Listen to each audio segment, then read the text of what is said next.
Hey, so today this is my tutorial for how I made this strawberry rock. This is a little tutorial to show you exactly how you can do it as well. This was a really fun project for me, and it is actually my second strawberry rock I've made.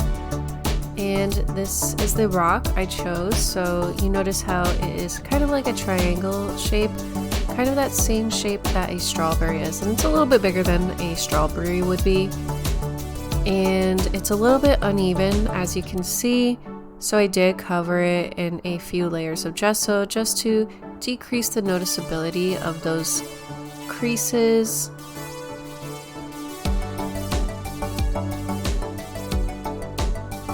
So the gesso is the white layer, as you can see, so I've already applied it. The color I'm using for the background of this strawberry is Wild Berry by Decor. This is one of my favorite paint color brands. I just really enjoy the quality of the paint and how the color looks when it's dry.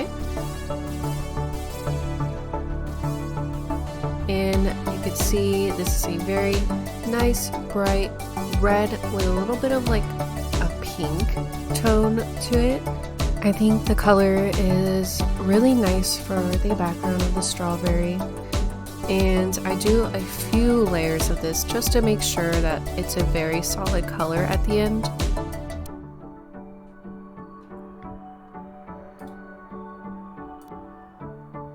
After those layers are complete, it's time for me to do the top of the strawberry. So with lots of strawberries, the top of the strawberry gradually goes towards a lighter version of the color, sometimes even more like a white. Now for my strawberry, I'm just going to blend it into a little bit of a lighter color. So what I did was I mixed this wild berry color that is the base with some white paint just to create a little bit of a lighter color, and I gradually make that into a stronger color as I move down from the top of the strawberry center point. And you could see me blend the colors to attain this effect.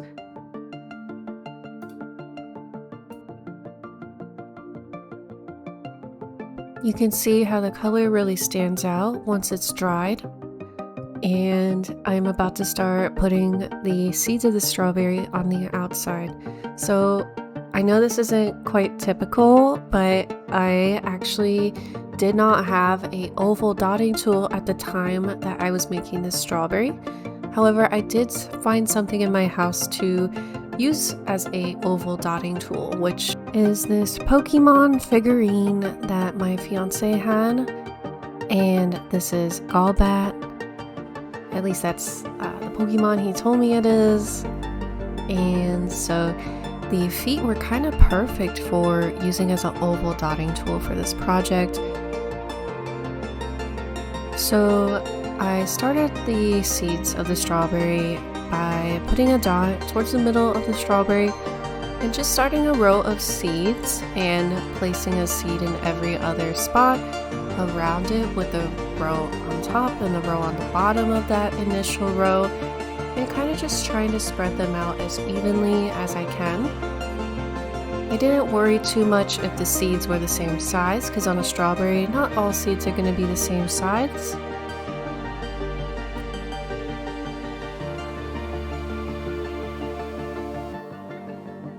And I'm also not worrying if the seeds are all the same shape.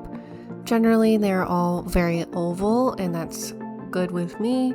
For this design, it's not going to come out perfect for every single seed, and I didn't worry too much.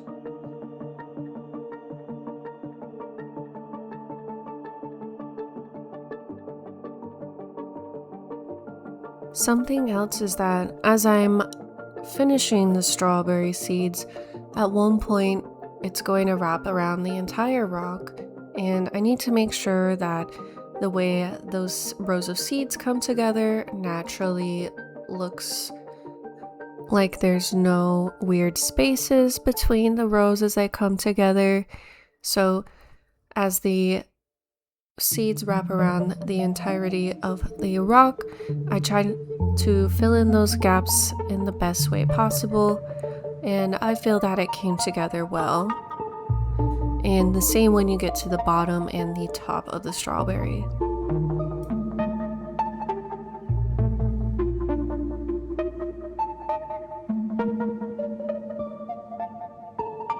Once all the seeds are dry, I am going to start with the top of the strawberry by creating that point where the plant connects to the strawberry. So I use a circular dotting tool to create that starting point for the stem, and this is going to help me guide where all my leaves are going to stem from the top of the strawberry. You can see after I used the circular dotting tool, there was a little bit of excess paint, so I just picked it up so that it didn't dry weird and interrupt the design of this stem of the strawberry. So if there's any excess paint, you can always pick up a little bit of it, and usually I do this using a dotting tool in many of my projects just to even out that layer and prevent the strawberry top, in this case, from drying weird.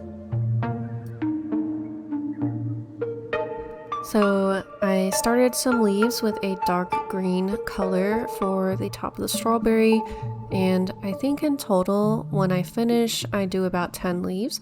You can see I use this brush to pull each side of the leaf to the outer edge from the center dot.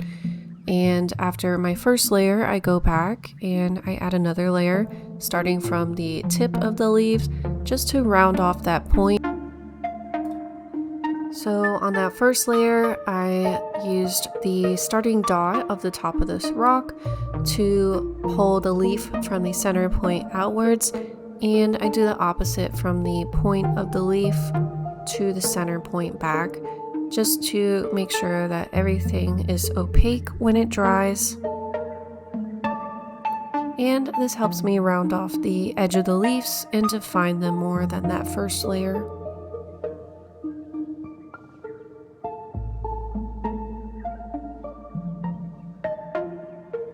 Now that that layer has dried, it's time for me to add one more layer to these leaves. So I even go for a lighter green than this dark one, but not as light as the center point or the seeds of the strawberry, just to go over each leaf and define it again. You can notice the way I use the brush is similar to how I've been doing to define the leaves in the past, and I go on the left and the right side of the leaf to help define how it looks. And I did go over the center point a little bit, but I feel like that adds a little bit of a natural coloration to the edge, and I will touch up the edges of that circle in the middle. And you could see my brush strokes are kind of how a leaf would look at the same time. So those lines defining the brush of each leaf is going to look great when it dries.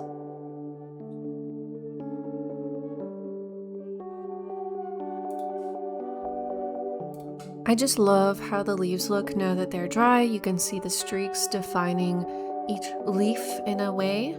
And for the end, I am going to touch up the edges of where the leaves meet the middle with a dark green, not as dark as the leaves, and creating a stem with a pointed dotting tool.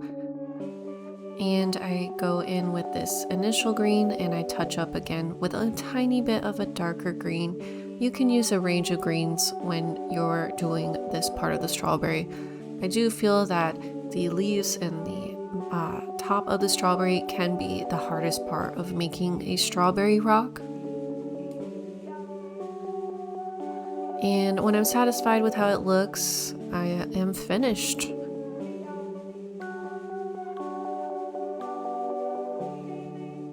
And after that dries, the last thing I need to do is add a layer of the gloss varnish.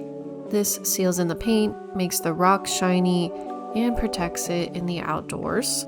This gloss varnish is also by Decor. And once that dries, here is the finished product. So this is one of my favorite rocks, and I even have a larger one that I've complete but did not record when I did it, using the same techniques and Honestly, I perfected it a little bit more with the top of the strawberry for my rock in today's video. Please like, comment, and subscribe for more, and let me know if you did a strawberry rock of your own. I would love to see a picture. Alright, bye!